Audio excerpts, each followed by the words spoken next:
Hey there, everybody. Thanks for joining me for another one-man review. Today I've got a really great book, an amazing masterpiece of a book called Thomas Girtin, The Forgotten Painter by Oscar Zarate, who I only know from doing the book, I think it was Small Killings with Alan, I forget what that book's called, with Alan Moore. I haven't seen anything else by him, but I would love to know what else Oscar Zarate does, because this is a true masterpiece of a book. It's published by Self-Made Hero. It's a biography of the watercolor painter Thomas Girtin, who's apparently at the time competitive. The argument was between him and Turner, who was the better watercolors. Obviously, Turner was also an amazing oil painter, and it seems like Girtin was more just sold on watercolors. You know, he was more devoted to watercolors in general, and that's part of what you learn throughout the book. It's an amazing biography, but the way the biography is told is even more impressive because Zarate also embeds the factual stuff about Girtin's life into a fictional structure where you have three different characters. They're all adults who are taking figure drawing classes at night. You have Sarah, Fred, and then another character named Arturo, who's right here. They're in this. Here you get Arturo. They're in this figure drawing class together. They're all, you know, people who love the arts. I don't know that they're professionals. They all seem to have other jobs and stuff, but they're all very, you know, good at what they do. They meet after their class and they go get beers together. The Fred character is always kind of finding some new artist that he's into and gets into, and like kind of is really pushy, imposing it on other people. So at first they don't take him so seriously, but they eventually all get wrapped into the story of Girtin and become fans of him and all start doing their own research, and that's how you get, you know, the biography of Girtin in the book. But then each of them has their own struggles, and they each have their own character arc throughout the book.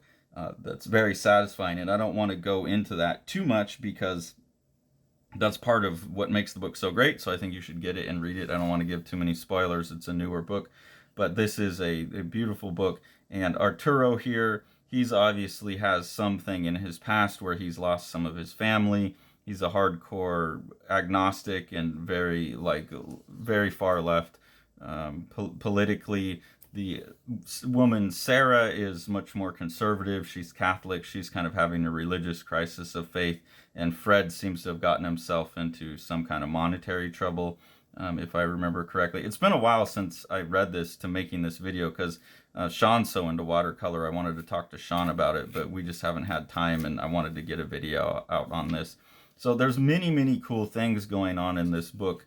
You know, besides the way that the biography, real life biography, and the fiction come together, there's a lot of things here where you see different people's processes. Oscar Zarate really understands art so well that he's able to capture how each artist would go about setting up their response to something. Like here you get Arturo starting with a very quick like block in paint. Sarah here is working with pencil. She seems much more hesitant about her art. And so you learn about their character through their art. And I think that's just really phenomenally well done. You can see them develop their paintings. Here you have Fred. There's a lot of internal stuff, but he's obsessed about this Girtin guy. So he's saying, you know, he's trying to figure out how do I introduce this to them to get them excited about it.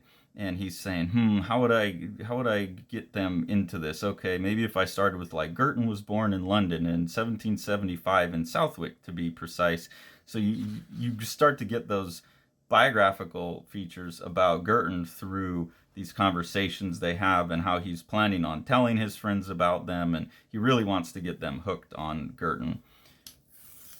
Here you get just some of the dialogue I want you to experience. Arturo, if you shut up for a while, I'll give you some art history. Before Girtin and Turner, watercolor was considered a minor medium compared to oils, used only for hand coloring prints, or by amateurs painting picturesque landscapes, or for topographical drawings. That's how Girtin and Turner started as topographical craftsmen. They were very good at it. So just so much information packed in there about the history of paint, who was using what, their own biographical information, the rivalry between the two of them, how they got started.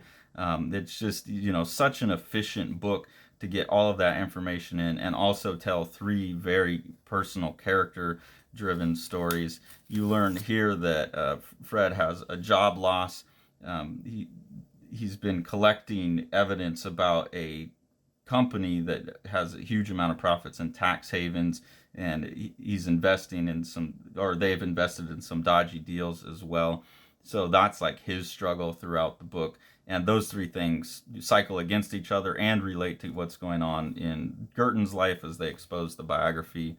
There's a lot of really nice transitions as well, where these monochromatic things where you're seeing Girtin's life will translate as they're talking about these things. They're kind of imagining being in those spaces, and then you can see them transition into the modern world.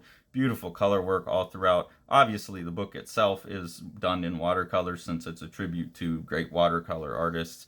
There are many times where you're actually seeing real Girtin paintings as well. There were a number of paintings where I'm looking at them and I'm thinking, I don't know how you could compare that to Turner. It seems a little tighter and everything. But all of these images here are actual Girtin paintings, I believe. I don't think they're recreations of them. And then you'll get these big spreads here where Zarate is showing you how good of a watercolorist Girtin actually is. So these are just Girtin paintings reproduced. He must have got copyright permission, or they're in the public domain or something. But you see the abstraction that he's working with here in the mark making and things like that. That's obviously inspirational to Zarate and the characters in the story.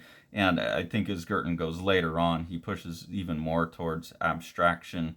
But to me, I don't know. I had to look up after the book like Turner's watercolors versus Girtin's, and I think Turner just jumped out of watercolor earlier and into oil paint, so you don't get to see what he would have become. And I believe that Girtin died early, and so you don't get to see how far he could have pushed it as well, and Turner took over because of that. So really cool stuff there. You get a lot of things here where Sarah is having like a crisis of faith. Like, what on earth was the point of going on painting when you didn't have your talent? Buckets of talents galore. I understand it was God's gift. You can't fight it. That's when I found myself going back to church. I couldn't bear the torment of self-doubt. I needed some foundation of certainty. And she's talking here to someone who's a friend of hers who's having a retrospective show, and you get a sense that they may have been engaged in a lesbian relationship, and that's causing a struggle for Sarah. So I think that's all really interesting how they're wrapping that in. You can see the kind of work that Zarate's putting into this as well, showing like the old academic parlor with these huge like stacks of salon style hanging gallery where these paintings are stacked up so far. I don't even know how you could see the ones up top in any kind of appropriate detail, but really cutting no corners by going in and doing abstractions of each one of these paintings. A lot of really great dialogue in here as well. Arturo, this is all just private stuff. You want to know the real Girtin, then just look at his watercolors. You'll find him in every single brushstroke. Try to see what's right in front of your eyes, his art.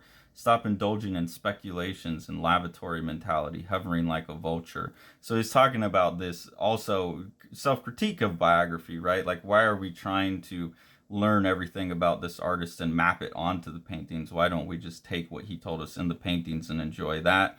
And there, that's kind of a self-criticism, I think, on Zarate's part. Here you get what I think is, my favorite one in the book in terms of Girtin going towards, leaning towards abstraction. And you can see then that this is Zarate, like, learning from it by recreating it. So just a really masterful unfolding of interaction with this character's artwork. Another one of these double-page spreads where you get to see his actual paintings. And, again, I don't know if these are recreations by Zarate or if those are the actual ones, but each of these characters dives deep into his work. You get really, really deep character development throughout, too. Here's just another scene where I just want to read some to show you what the character development can be like. Here, Sarah's obviously out talking to God. She's on a park bench talking to God and said, I really haven't been listening, have I? No ears, as Arturo would say. I've just been passively hanging on to you because it provides me with certainty. I was so confused about Jenny and me. I was running away instead of facing up to my limitations as an artist, and I got lost. Does this mean I turn to you for the wrong reasons? I cling to you as a sort of consolation prize to make up for what I've lost? It was wrong to use you as a substitute, a decoy, to mislead myself. All this time I've been blocking out the light that you truly offer. I was not respecting you, deaf and blind to the reality of faith. What sort of Catholic is that? An ostrich. And the fact that he's able to get like three completely different people on the political and ideological, philosophical spectrums, totally different characters that all have that kind of rich character development, really just sells me on Oscar Zarate as a phenomenal writer. Here's another one of these beautiful foldouts. I think this is such a cool idea in a book to actually be able to include the artist's work. And it's just, yeah, like everything about this is so smart. And then the end, there's also this really interesting idea of landscape painting as a battle against the Industrial Revolution, that some of this is trying to show what we're losing. So it takes landscape painting, which can, I guess, just be written off a lot of times as idyllic and pretty, and really turns it into a statement. That's something I've never really considered. I don't know why we never talked about that in any of the art history classes I took, or maybe I just glazed over at it, but it lands very well in this book. So this richly complicated book that's talking about social values, that has character development through it, that has all this biographical and historical detail. This is just a phenomenal piece of work. I think everyone should get it. Anyone who cares about comics, anyone who cares about art, probably something that should be used. I mean, I guess the character development stuff might be out of place, but this could be used like in art classes to teach stuff about art and artists and this character and